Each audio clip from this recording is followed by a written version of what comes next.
Hey y'all, welcome to my YouTube channel. This is the Social Tea here. I'll be here talking about all things social, including celebrity news, reality shows, and what's going on in pop culture. In other words, I'll be spilling the tea and telling everybody's business. However, we know folks always give them their feelings, so I must say all things stated here are alleged and are my opinion only. Now, before we get our teacups out, make sure you hit the notification bell, like, share, and subscribe. So, with that being said, relax, get comfortable, and let's get into it. So I will say that the episode this past week on Sunday was really good. The show is continuing to keep the audience entertained. So we start off the episode with Coko and Taj at the gym. And I did say in one of my previous reviews that it seemed like Coko really wasn't friends with Lelee and Taj outside of SWV. Looking at this, maybe I was wrong. Taj did say when they were younger that Coko basically had an attitude problem, and if Coko would stop speaking to her, then their whole circle would too. So I was like, ooh, that's kind of bad. But anyway, it seems like the group has gotten past a lot of stuff, like a lot of issues talking about SWV. So that's good for them. Um, they do say that they feel like they should headline for the show slash tour with Xscape. They did state that they worked with In Vogue and TLC and never felt the way they did with Xscape. So I thought that was. And as we know, the two groups are having issues now because of that. They, SWV feels like they should get their just due, and rightfully so. Like I said, that is my favorite group. Then we get to Lelee. Lelee is out here trying to write erotica books. Now it might be a market for it. Because I remember back in the day, or back in the early 2000s, late 90s, early 2000s. But Zane, if you know anything about Zane books were off each chain.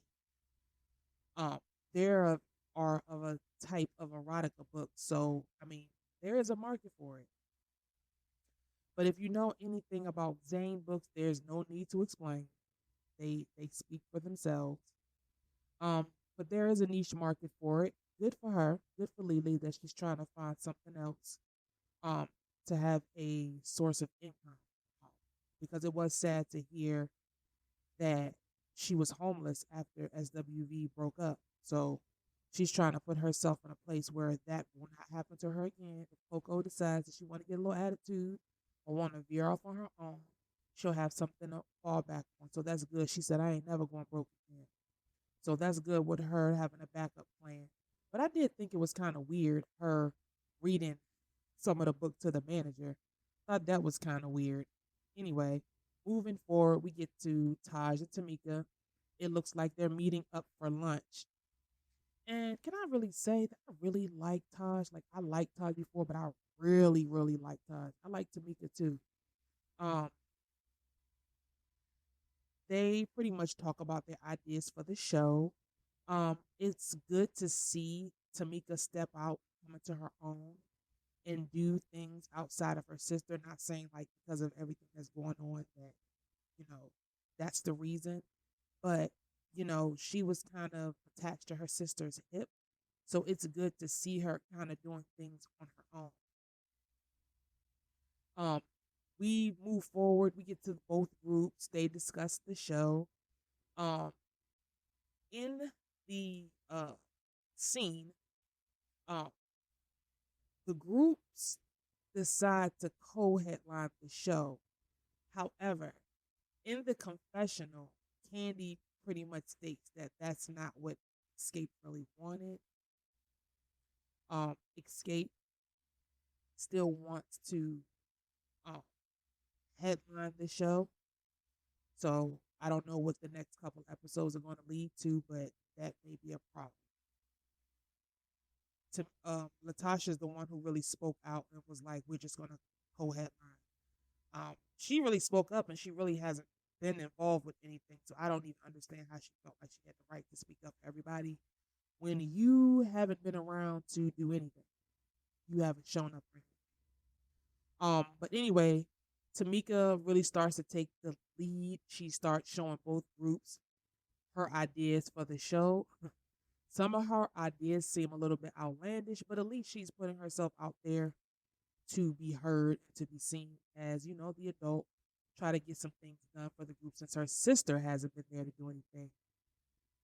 Tamika starts talking about having horses on the stage. I mean, and once Tamika really starts putting her ideas out there, you can tell that Latasha has an attitude. Like she has a whole attitude. The whole time Tamika gives her ideas, you can see Latasha's face, and she is not happy. I was like, dang, you should be happy your sister wanted to take the lead. But like I said before, Tamika really started to take the lead because Latasha just was becoming MIA. Nobody was able to find her or talk to her to get her involved with anything in regards to putting the show together. Because of course, she was working on her solo deal. So, we end off the meeting. The two groups basically leave the meeting with things to do, like close the set for the show, the music list, things of that sort. So then we move forward and we get to Kandi, Coko. They're in the studio, and then Latasha shows up. Um, they're there to basically discuss the set list for the show. Coco's son Jay is also there too, so I think Coko might have brought him along so he can kind of see how things go in regards to how a show is put together, and I think that's good so he can kind of see the inner workings of the music industry. And of course, while they're there, Latasha doesn't put she doesn't say anything, she doesn't have any input, she just says she doesn't know. She really seems like she's uninterested and just don't want to be there. Like, um, and then Kandi speak on it. She did talk about how um they cut the scene out where after Coko and her son Jay left, that they pretty much kind of got into a back and forth because Latasha seemed uninterested. So that prompted them to get a whole big thing. Anyway, moving forward, we get to Taj and Tamika. They're back together again. I really like them. Like I said, I really like Taj. Like she seems like the counselor of the group. But they're at this place that looks like a church on the outside, but when you go in, it's like a whole big like ballroom type vibe, but it has like a lot of LED lights. So they're really looking at LED lights with, I guess, their creative director. His name is Steven, and they're trying to get a vibe for what the stage and the LED show is going to look like in the background for both groups. Um, but like I said again, I like Todd. She's a whole vibe. Fast forward, we get to Kandi. She meets up with her manager. We all know Don Juan. We didn't see him on the Real Housewives. We didn't see him on Candy Coated. We didn't see him everywhere.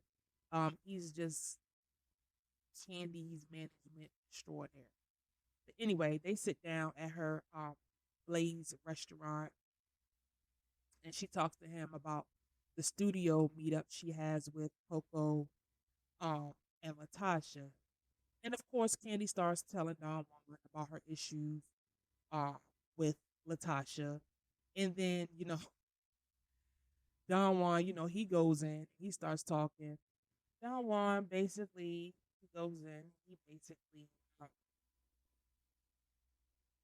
goes in, basically starts saying that the only reason why Latasha even has a type of solo deal is because of what Tiny and Kandi bring to the table.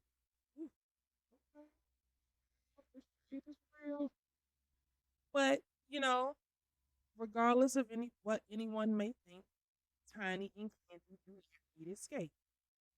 However, the two sisters, I think they more so need the group thing uh, more than Kandi and Tiny.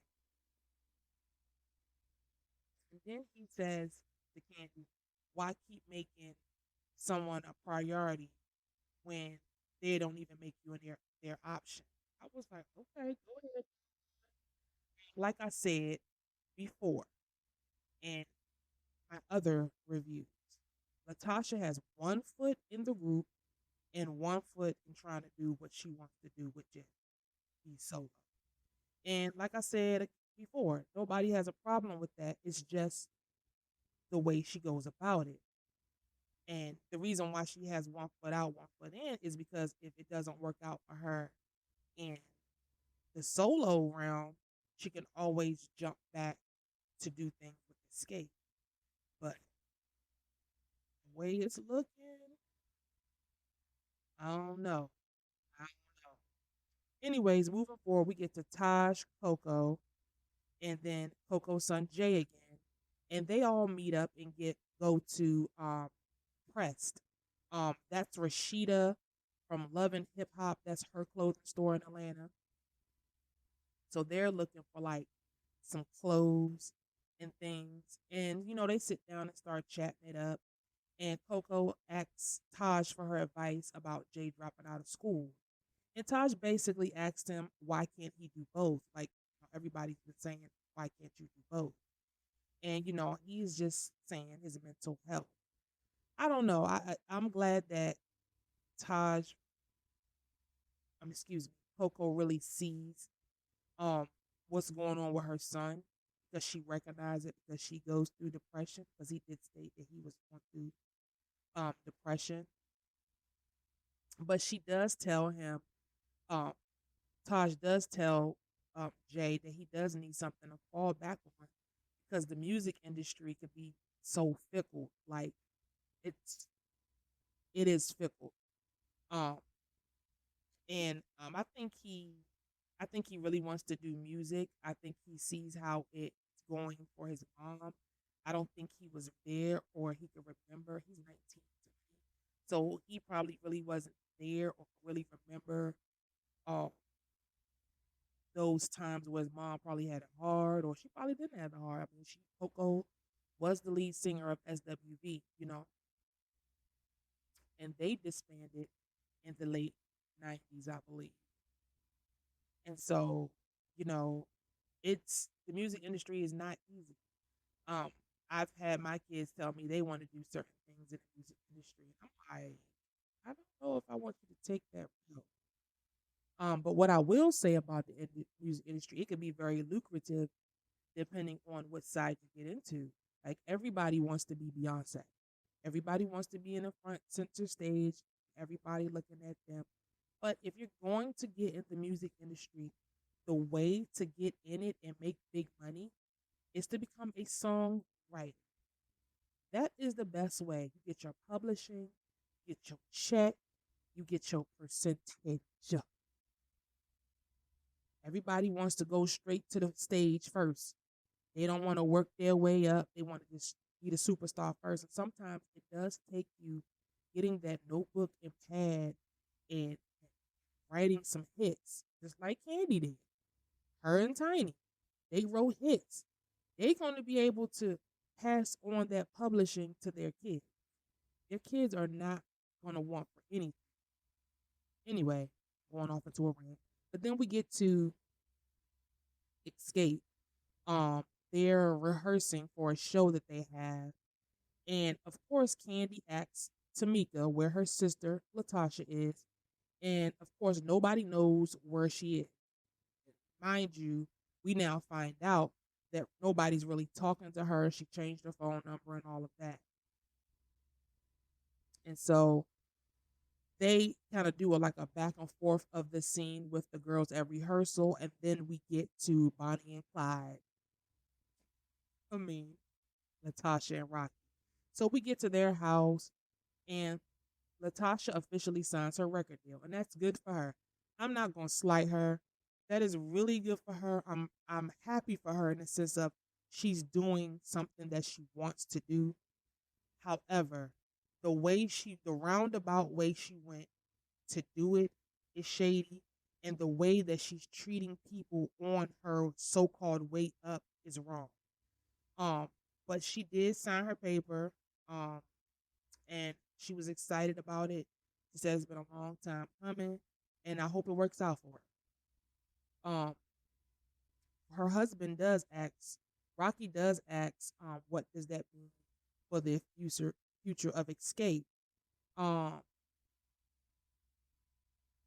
Basically, she just says she wants to do everything that she's been missing, everything that she really didn't get to do what she wanted to do, basically. And so for me, I took that as, I'm like she said in her interview with Fox Soul, um, she's still an Xscape. She has one foot in and one foot out. I want to do my solo thing. I want to try to see if this solo career pops off. If it doesn't, then I don't need Xscape. But if it does, excuse me, if my solo career pops off, then I don't really need Xscape. You know, they're just like my backup plan. You know, I need them when I need them, and I think that's the issue with Kandi. Don't need us when you need us, because at the same time, can't, like Don Juan said, Kandi and Tiny Name is the one that has the group popping off like it is. They're on the Bravo network, same network that Kandi is on for the Real Housewives of Atlanta. So, same network. I'm sure Kandi, I know Mona Scott, if anybody don't know, Mona Scott was behind, managing the whole deal, but at the same time, they went to Bravo. They could have went to TV1. They could have went to any other network, but they went to Bravo. Same network, Kandi. So Kandi do got some pull. You know what I'm saying? She does have some pull. So then we get back to the Xscape rehearsal, and Tamika is now singing her sister's parts, Latasha parts. And when I say she is singing her face off, she is singing her face off. And it is good to see her singing in that light, because we all knew she could sing. But I think her sister being gone is really letting Tamika come into her own. I think she is tired of just following behind her sister. She wants to be in her own little realm, and I think that is good for her. So again, they ask each other if Latasha's coming to practice, and then they decide to ask the road manager, the same road manager that was with Latasha in Vegas. If you don't know, they asked her if she's going to come to rehearsal. The road manager looks like she don't even know if she's coming herself. So that's like Latasha's road manager or whatever. But they asked her if she's coming to rehearsal, and she looks around like she don't even know if she's coming. So then finally, Kandi's like really frustrated and really upset. She said, "We just, need to put our foot down." And then Tiny goes, "What you saying? What you saying? What you saying? So what you saying? Just come on out and say it." Tiny funny. She was like, "Come on, just say it. Say what you mean." So basically, Kandi was like, "We need to put our foot down." You know, she's basically taking advantage of the situation. She really don't care about us. She basically treating us like she Gladys Knight and we the Pips. And you seeing it play out, she really is. Like, I don't have to show up for anything. I'll be there when I be there. And then they go into Tamika's confessional, and she basically agrees with Kandi. This is about business. Yeah, my sister really needs to be here. Um, so like I said, it's good for her that she's like stepping out of her sister's shadow and really starting to have a mind of her own. As Tamika said, "Look, I ain't going broke for her. Like, child, she could do what she want, but I ain't going broke for her." And Tamika said, "Yeah, Kandi right. Kandi is right. I'm not going broke for her." Um, but then, they continue to sing at their rehearsal, and like I said, Tamika is really singing her sister's parts just as good as her. Like, and the girls just was like, "We need to practice. We need to practice her parts." Tamika and all of us need to practice her parts just in case she doesn't come because we need to be prepared. Because they're used to her doing this, and that's sad that they're used to her doing this. I just really hope, and I've reviewed this situation, and I've said my little say so about it. I really hope it works out for her because she acts like she just really doesn't want to be involved with them, and it's sad. The four women, they grew up with each other, like they basically went to high school together, like, and for things to play out like it is on national TV, it's crazy. And I think, like Kandi said in her speak on, it's a lot more deeper issues with them. But think, what I think is going on now is I think that they pretty much kind of got Kandi in on coming back in the group. They got their light shined back on the group. Um, and like Kandi said, Latasha used the hype of the show and everything that was going on to get her record deal. Um, but I also think that like she said, it was something that she always wanted to do, but it's just the way she's going about doing it. It just not showing her in a very good light. Um, and I think her husband, it puts a battery in her back because it almost comes off like Latasha thinks she's better than everybody else in the group. And like I said, in my last review, I watched the other reality show they had with Just Kicking, and you could tell the difference in how she wanted to be there versus now. And it's like, what happened between then and now? Like she just pretty much feels like she doesn't really need it. And it's sad, but I just hope that she lands on her feet. She lands where she wants to land because ain't nothing worse than talking this big talk like she out here doing with this poked out chest and then have to turn around and come back and need the very people that you stumped on, including her sister. And the fact of the matter is the whole situation about the $30,000 in royalty. I do believe that she either was part of it or knew about it. But the fact of the matter is she trying to dismiss it. That's shady. At the end of the day, yes, Rocky's been with her 30 years, and that's her husband. They got their whole messed up situation with their marriage. But at the end of the day, that is your sister. And I do think that Tamika was probably in a better financial situation um, than Tamika was. I mean, Tamika was in a better financial situation than Latasha was at the time because Tamika did state that when this whole money situation happened, that they were living with the mother. They were living with the sister's mother. So, and Tamika was living in New York. So that just puts everything into perspective. Like, I just hope that Latasha doesn't get so far up her high horse that when she falls down, hope she doesn't fall down, that she doesn't come running back asking about being in this group. Because it may look like this may be it.